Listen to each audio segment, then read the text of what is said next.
All right, I'm going to give you a quick tip that's going to make your life so much easier. We all have big deals going on. We all have things that we need to follow up on. I want to give you the most skillful way that you can follow up with somebody and get a lot closer to closing that deal. And it's actually the easiest way. Too often we say things like, hey, I'm just following up. I'm just checking in to see if you guys want to move forward with the contract. Here's what I want you to do.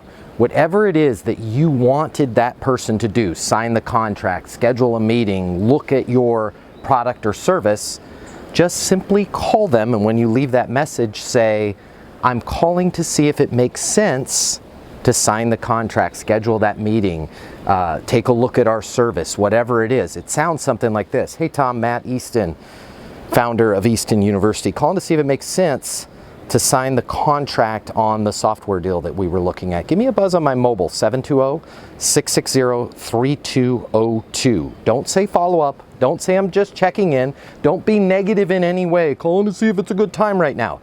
Calling to see if it makes sense to blank. You're going to find a lot more people are going to do the thing that you need them to do. My name's Matt Easton. Consider following me for more tips on how you can be successful in business and life.